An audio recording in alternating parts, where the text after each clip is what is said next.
The Unrelating podcasts are meant to be for education and entertainment. They don't constitute a service or advice. For personal struggles, please reach out to a medical or mental health professional. I mean, it's just you and me today, Kel. Yeah, right. There's no guest. I'm your guest. You're my guest. Which can be good and can be bad. Depends on how you look at it. Occasionally we do these episodes, Michelle, where we like to just talk about certain topics. Are kind of topical. Well, you'll find it hard to believe, but they're related to relationships. Right. Themes going on in the world. Yeah. Yeah. Yeah. And a lot of times we just don't have time. You know, I think something we're going to talk about today is part of a deep dive. I just could not get so far into it and not make it an hour long. So, you know, we're following up. This is a good space to continue conversations where themes have come up and we're like, yeah, let's keep talking about that. Two topics we want to talk about are one, accountability, and two, negative bias. Some real rays of sunshine here. They're kind of heavy. Yeah, right? Yeah. Our job is to paint a very broad picture here, the good and the bad, I guess. Yes, I have no doubt you will bring the rainbows. Oh, I could bring the storms. Hi, I'm Kelly. And I'm Michelle. Welcome to Unrelating with Kel and Michelle. I've been a licensed marriage and family therapist for over 2 decades. And I'm the show producer and co-host. Together, we'll explore how we engage in relationships, why we do what we do, and what causes people to unrelate.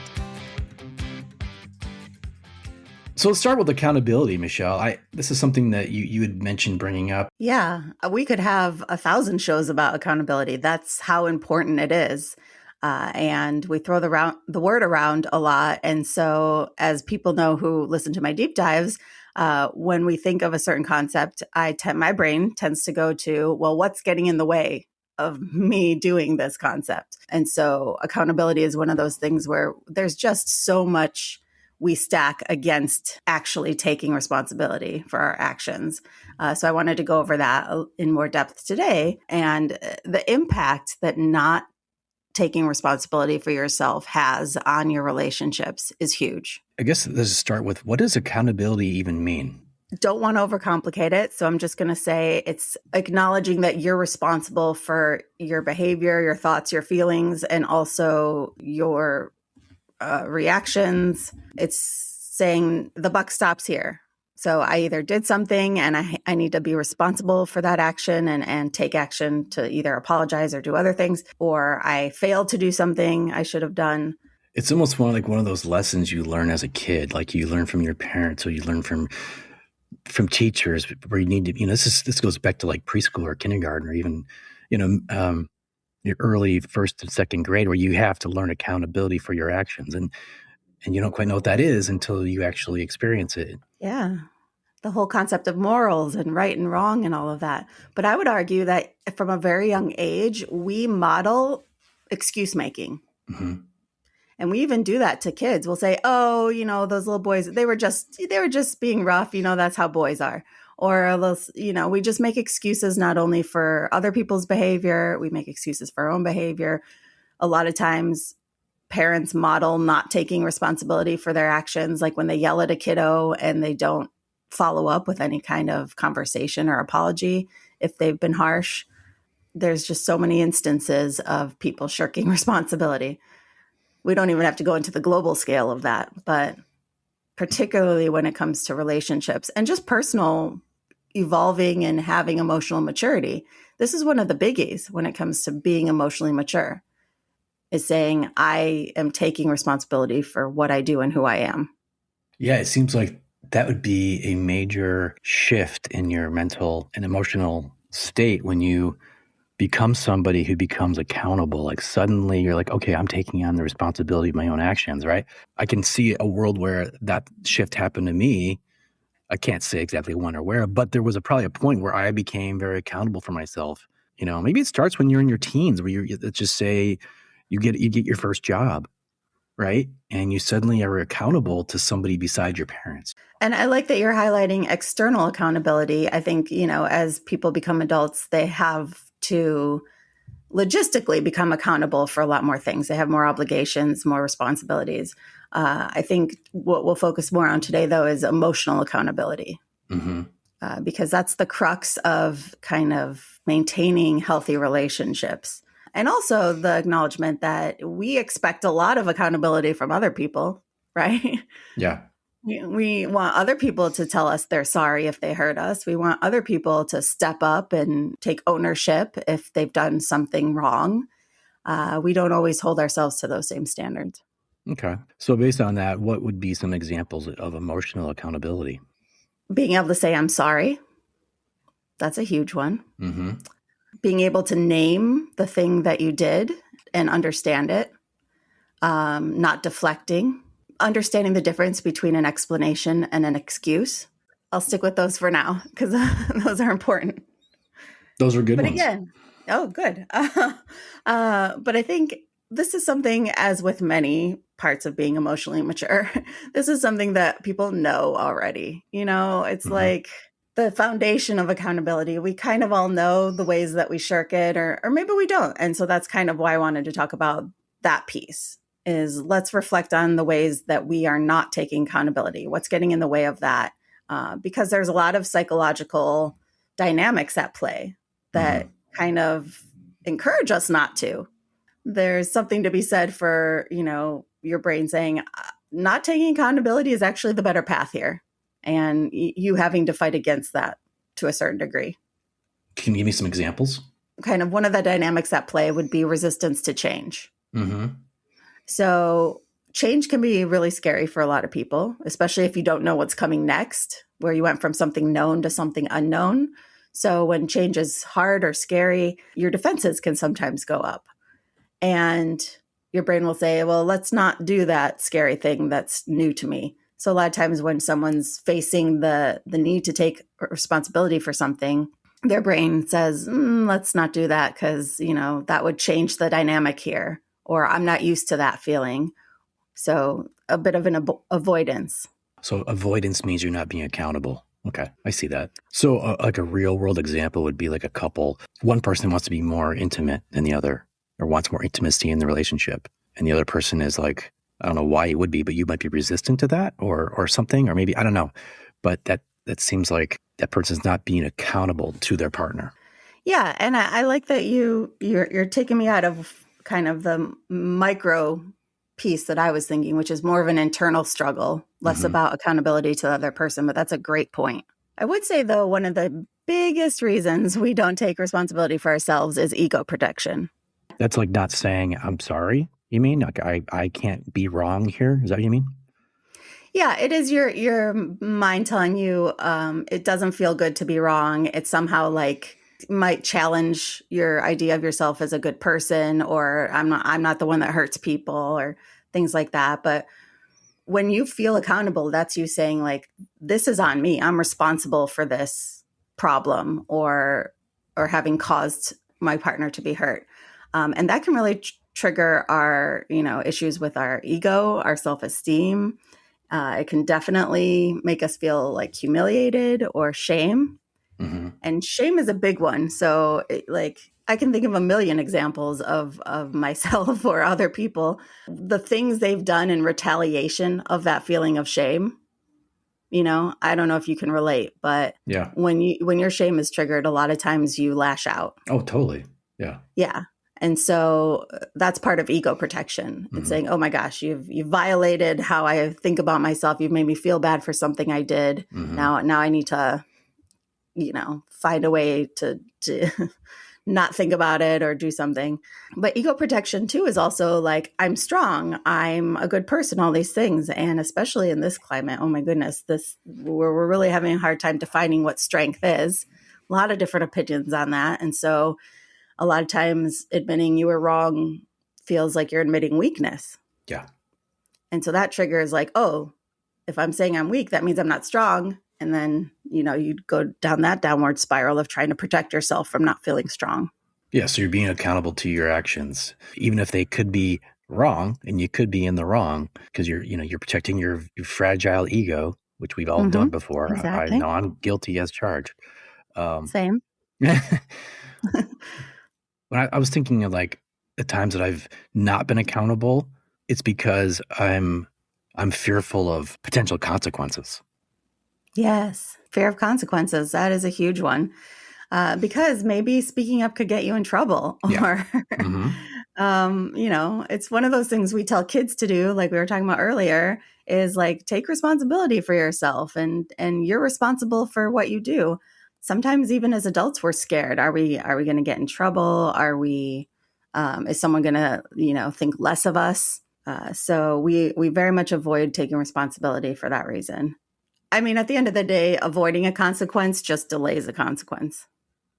Yeah. It's going to come back and bite you in the ass eventually. So Mm-hmm. Yeah. likely, right? Yeah. God, I could think of so many examples of this, but I don't want to, if I want to say them out loud. I mean, this goes back again to being a child. Why do we always just regress to childhood when we think about these things? Yeah, I think because we long for simplicity. Our brains have to do a lot of complex things. So anytime it can be like, oh, yes, cat or dog, that's easy. I'm going to go with that. It tries to simplify things. But I'm also thinking, like, I guess in terms of where all these ideas shaped, and it's like where you first start to learn a lot of things about accountability, Yeah. I would say your primary caregivers are a huge kind of narrative builder when it comes to how you end up thinking about taking accountability. Yeah. If you see them not doing it, if you see a healthy modeling of that, if every time you did step up, you got in trouble, that's certainly going to affect, what you just talked about, the fear of consequences. Sure. So if you have a parent or parents who are rewarding you for being accountable, let's just say you said, look, I'm the one who broke the dish. It was me. I'm sorry. I just was, messing around. Yeah. And then they're going to be like, okay, well, I really appreciate you being honest with us. Now now you got to go buy a new one, but you're being accountable. Yeah. And I hope parents can remember that it's healthy to have consequences. I'm not talking about punishments. That's different than consequences. It's very important for children to learn cause and effect. And if they have a healthy moment with you where they took responsibility for something and then you gave them a fair consequence and praise for taking responsibility, that's a kind of the sweet spot. Yeah. I would say. What about like wanting to be liked or like wanting to be always right? Yeah.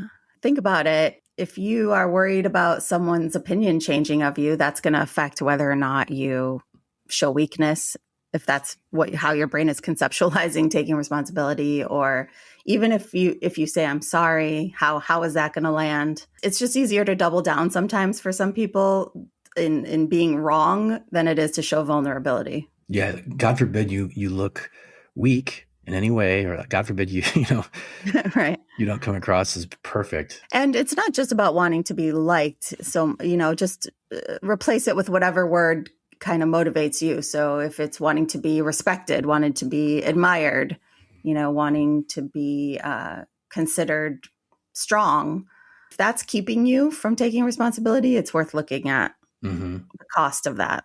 And another one is like when we make assumptions about other people or we underestimate other people. We're talking about like, whoa, what if they lose respect for me, or what if they think I'm weak? These are all assumptions you're making about someone else's reaction.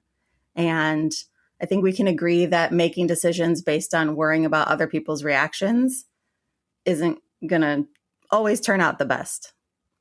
You want to make your decisions based on what you're trying to take responsibility for. The other side of that coin is you should be considerate of other people. And I'm glad you're making me restate it, because I do think that was kind of a muddy way of putting it. I'm speaking more about not taking responsibility because you're worried that the other person is going to judge you or be mad at you. It's about not shirking responsibility. Yeah. Because in fact, the respectful thing to do is to take responsibility if you've hurt someone or you've done something. Yeah. And I can imagine like there's a certain level of power. You don't want to lose that. So I don't know. I can't think of a good dynamic, but I'm sure in relationships, there's a dynamic where, whether it's parent-child or it's employer-employee, where you have a certain level of power you're trying to maintain. Actually, well, I guess the question is, would accountability affect that power dynamic in any way? The key is that we worry it might, and that might stop us from taking accountability. If it would mean losing control or power, And I don't mean like power over someone else necessarily, but just feeling like you have less control over what happens next. Mm-hmm. That could stop someone from taking accountability.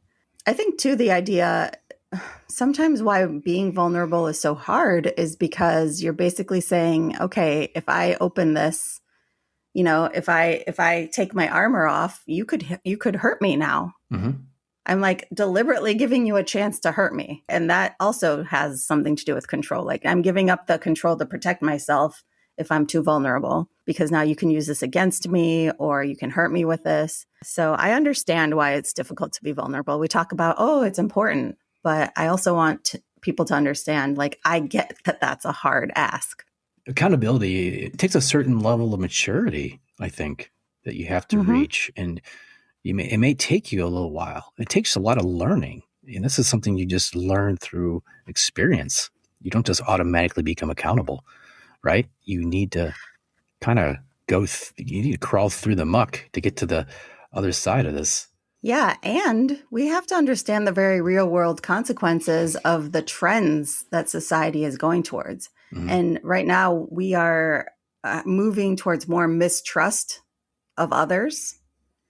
And the last thing you will do when you are not in a trusting space is be vulnerable, right? Mm-hmm. So that is a very, very real consequence to not having more trusting spaces or trusting relationships with other people is a movement away from vulnerability. Yeah, you're seeing that everywhere. You're seeing it in politics. When's the last time a politician apologized for something they said? They don't. Right. They never. Unless they think there's some beneficial, it's kind of like a skeptical, if they think they'll get something out of it. It's almost like doubling down on your mistakes sometimes. Exactly. Yeah.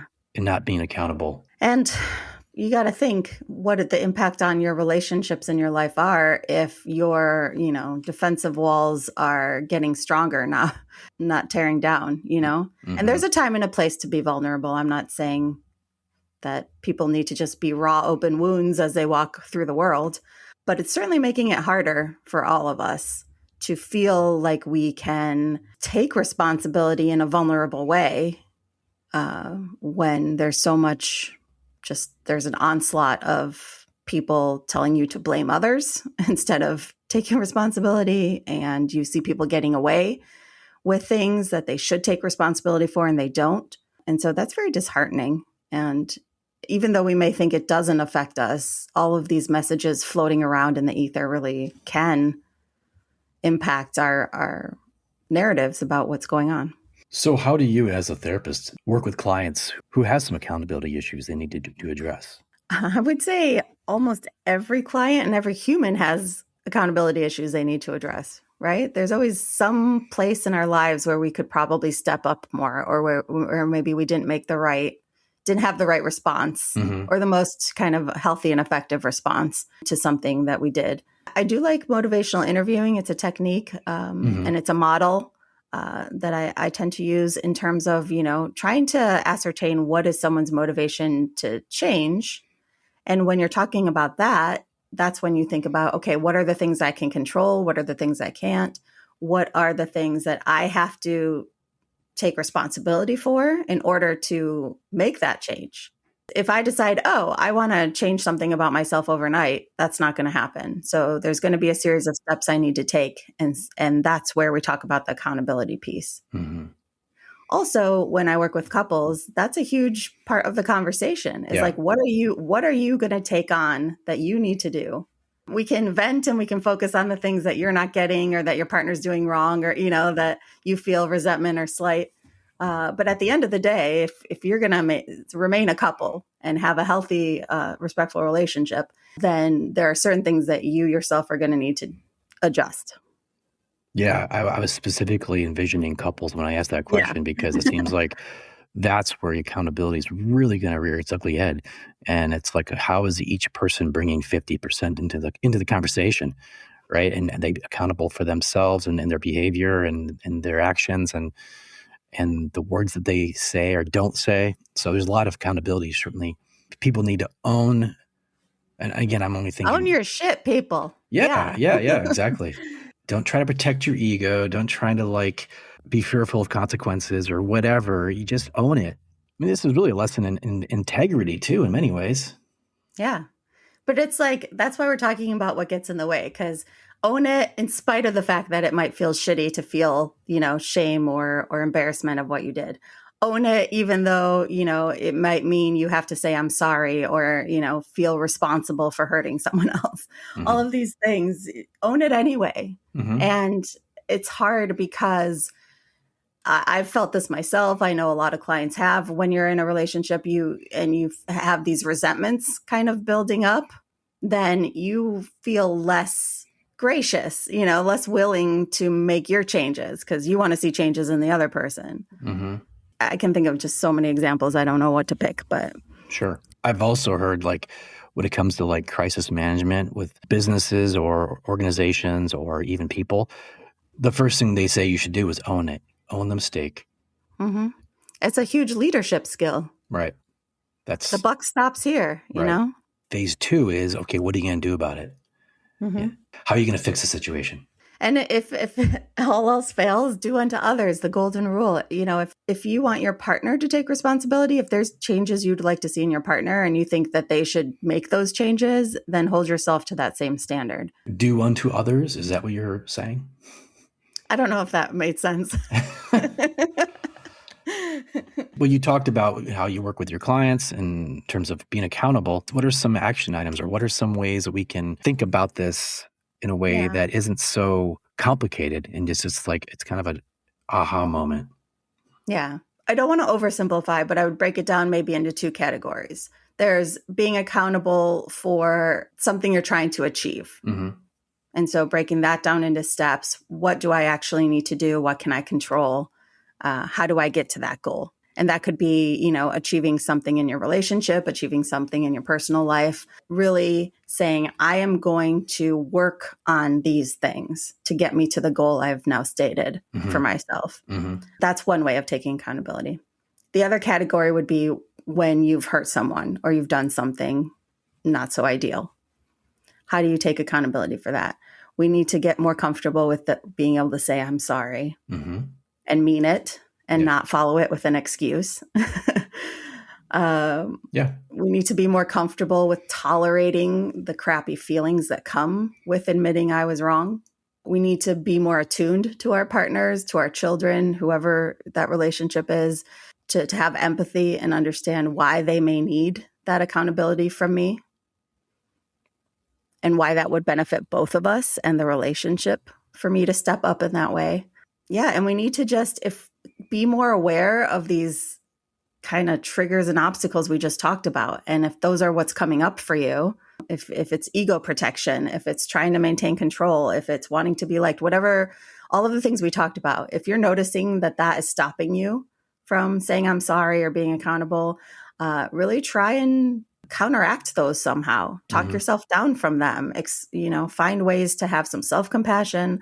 Also, that tolerating feelings is such a huge part of all of these things. So that's why I keep repeating it. Just understanding the impact you have on other people. I think we're losing that as a society more and more. I just think back to probably one of the best lessons I've learned as a professional is to be accountable. Either say, I don't know, or say, I'm sorry if something happens. Modeling that kind of behavior and actually offering solutions is so crucial when it comes to building relationships and leading people by example and taking responsibility for not doing it again. I think the old saying, I'm sorry doesn't mean anything if it doesn't come with a change in behavior. So making a concerted effort to not continue a pattern of the thing you have to keep apologizing for. Yeah. Okay. Now you've made this mistake. You own it. Now, how are you going to grow from this or learn, or how are we going to pivot, right? And what does that look like? That's crucial. It's crucial for relationships. It's crucial for businesses. So, because mistakes are going to happen. You're going to say the wrong thing. You're going to do the wrong thing. It's inevitable. Yeah. And don't assume that you taking responsibility will negate the possibility of your partner taking responsibility. I see that a lot in my practice as well with couples, is saying, well, if I say I was wrong and I'm sorry, what about how I feel? It takes away from me being able to have my resentment or my frustration with what they're doing. And I promise you, it's not a competition. So with the right support, you both can get the validation, but you will also both need to take some accountability based on what the circumstance is.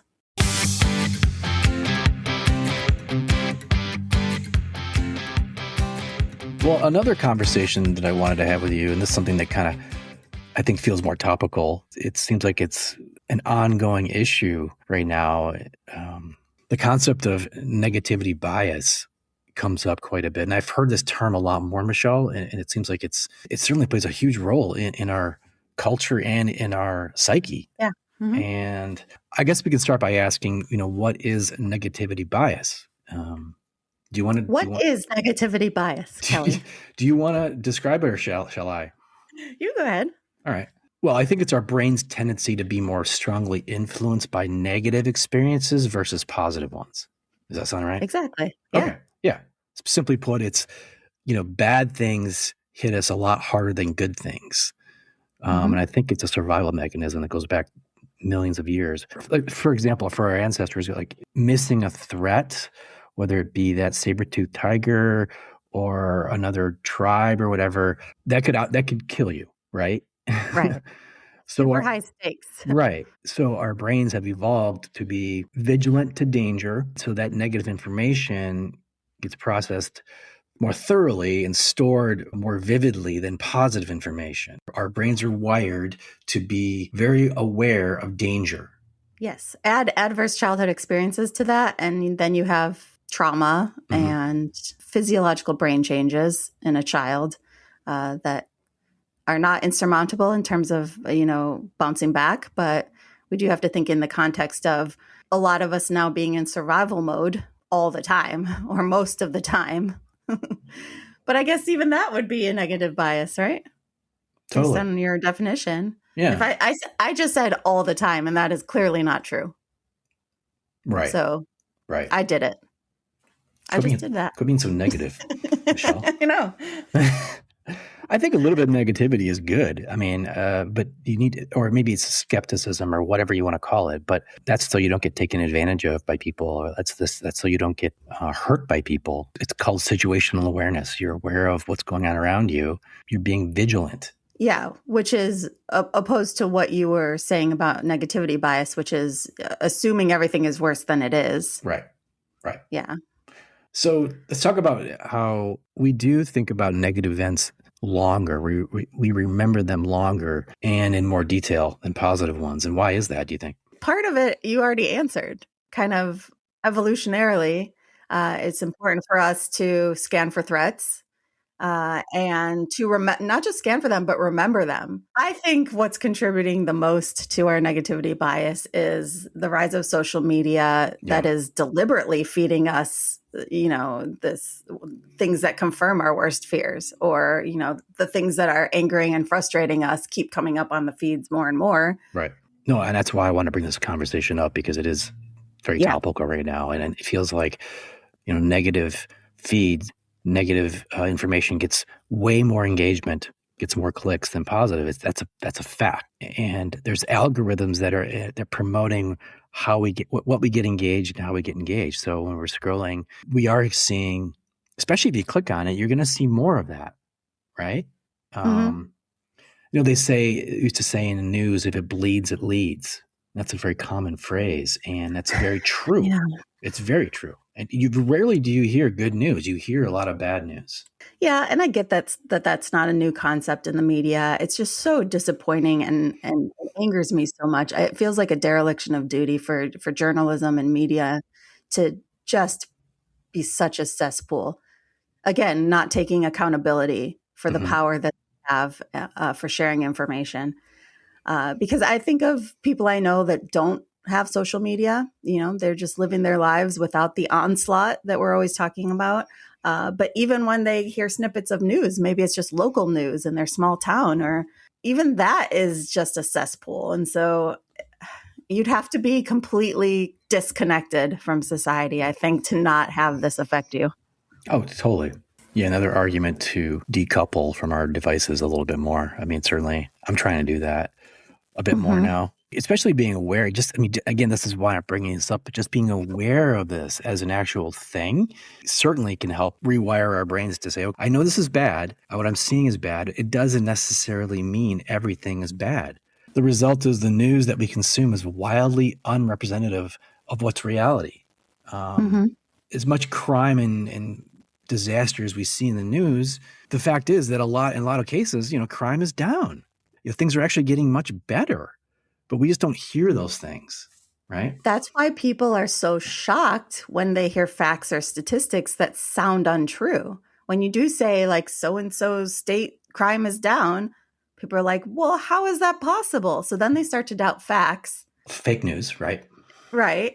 And it's just such a dangerous mindset. Yeah. I know this is not what we're talking about, but the cartoon villainy of these social media companies and all media companies. It's like, is it that simple? The greed for more and more money, that you don't care that you are damaging the world in such a tangible way? It really makes you wonder. Yeah, like they sleep at night thinking like it's okay, or they're in denial. They think, no, I'm not contributing to that, but they must know. They must know that they are contributing and a driving factor in all of this. And for them to just shirk their responsibility because they're making money, it just seems too beyond the pale to me that kind of greed is possible. They could probably validate it by saying they're being considerate of their shareholders and they're trying to drive up shareholder value. More money in means more value to the company, but that's how they can justify it. Yeah. But they have to understand that they're choosing that over humanity. Yeah. And I know that sounds hyperbolic, but I stand by that. And these are the conversations that are happening right now. They're happening in the halls of Congress. They're happening in school council board meetings. They're happening between kids and parents. But I think it's just important to nip this in the bud. We're getting this negative.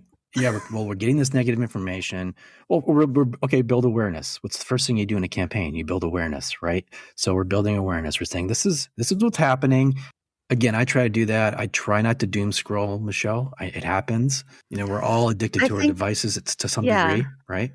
I think right now you have millions of people saying, I'm trying not to doom scroll and doing it anyway. Yeah. And it's incredibly difficult to stop. Well, and the problem is too, in the news cycle, there's every single day, there's something crazy happening. It's like chaos and it feeds into this negativity bias. So there is a lot of source material they can draw from. And why would you lead with planted a litter of kittens was adopted? No, that's not used. Why would you lead with, they've planted 1 million trees over the past year versus, we're bombing such and such country, or whatever it is, I mean, obviously there's things that they're certainly topical and I'm not discounting that.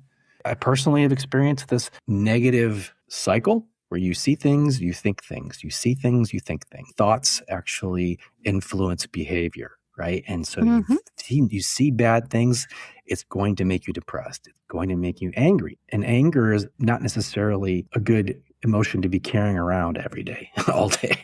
Right. Right. I feel pretty comfortable saying that, Michelle. Is that? Yeah. Yes. You're not going out on some crazy limb there. It's not sustainable for your mental health, certainly. It also trickles down. We've talked about this on several shows. It can impact your parenting, your relationship. It's very hard to compartmentalize. If you're walking around angry and frustrated about the world, it can leak out into other aspects of your life without you realizing it. Mm-hmm. I know when I'm particularly irritable, anything in my path is kind of going to get affected. I have to be responsible for that.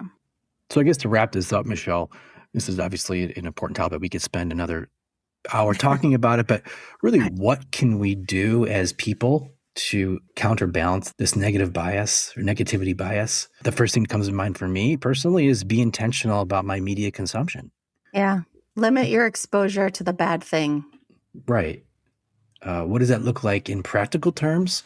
Giving myself limits to my doom scrolling. You're not going to be able to completely filter out negativity, and that's probably not practical. But looking for ways to offset that. Because isn't it true, Michelle, that your brain will not naturally self-regulate? Like you need to actually steer your brain in the right direction, right? You need to be intentional. Yeah. On some past show, I remember you saying there's some kind of 5-to-1 ratio where it takes five good things to counteract one bad thing. That's and actually so, it's actually great data to know that. yeah. And so it's like, oh, you're giving me more work? Gee, thanks. But you kind of have to have an onslaught of counter programming. Mm-hmm. So limiting the trash coming in and replacing it with even more amount of good stuff. Yeah. So does that mean in practical terms, instead of doom scrolling, you pick up a book? I mean, that's a great replacement, sure. Or instead of relying on your social media algorithm to like restructure and show you baby kitten videos, like actually just go on YouTube and search baby kitten videos, There you go. because your algorithm is going to keep trying to give you the shitty stuff. Another thing you need to be aware of is just realizing that, what you're getting is selective bias. It's not a balanced picture of the world. So I try to remember that too. And one of the main things I recommend for people who live in the United States is to switch to global media sources and look at ways other countries are reporting on global events. I know I harp on this, but an informed citizenry is the most important part of any country's democracy. You want to be getting facts and perspectives that aren't tied to the quagmire of the United States. A friend of mine told me he switched to the BBC to get more balanced news because he doesn't feel like he gets that from the U.S. News sources. Yeah. I mean, all media has its own, slant, but in the United States particularly, it seems like everything out of their mouths is coming from a lens instead of being objective. And when I say informed citizenry, I mean, a lot of times people tell me, well, I can't cut down on my media consumption because I want to stay informed. Mm-hmm. It's my responsibility to know what's going on and to like face the atrocities and the complexities of what's going on. And I believe that is an important part of being an active citizen of your country. I just want to encourage people that it's not so much cutting all media consumption and deciding, oh, I don't care anymore, I'm going to live in a bubble. It's more about vetting and being intentional about the outside sources that you are listening to. I guess I don't mean to say, don't look over there. That's bad. Yeah, I didn't think that that's what you were talking about anyway. I just think we keep looking over there too much and it's going to rewire our brains, right? So we've got to figure out a way to balance this. Yeah, what we're doing is we're looking over there where the circus is, where we need to be looking over there where the facts are, Mm-hmm. The circus is highly invested in you continuing to come to the circus. So they're not going to want you to leave. But, we're recording the show in the context of a lot of global events, and children are dying, and I don't want to have a negativity bias, but I want to give people permission to feel that the impact of the negative things that are happening. Yeah, no, feeling outrage and feeling anger is okay, especially when it's actually necessary. Absolutely.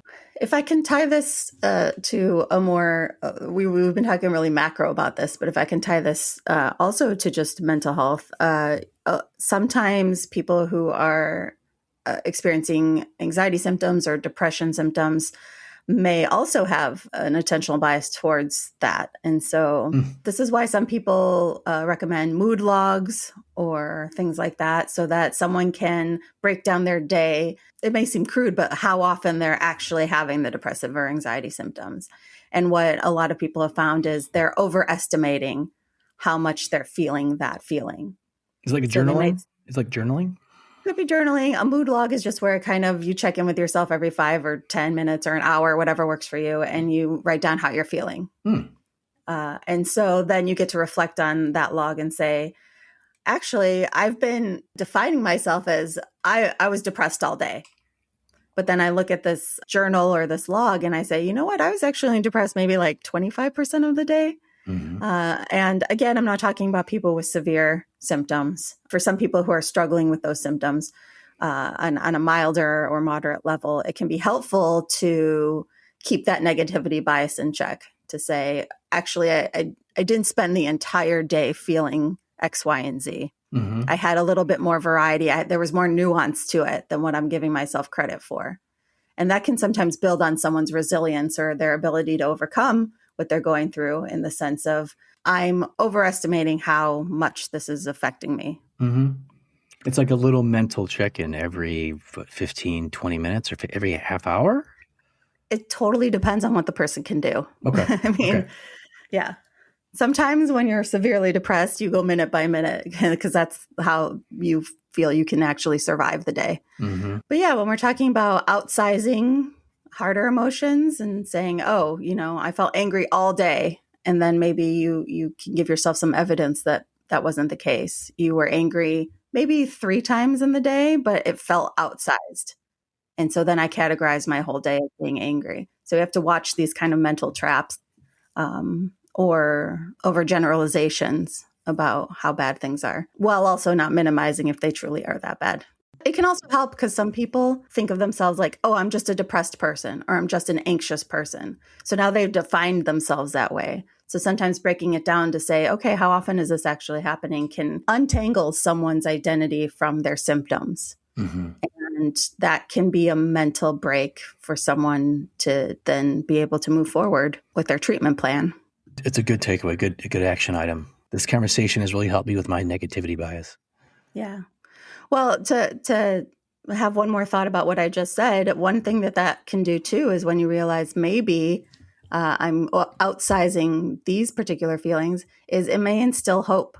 And I think that's another piece of countering negativity bias, is to find those pockets of hope.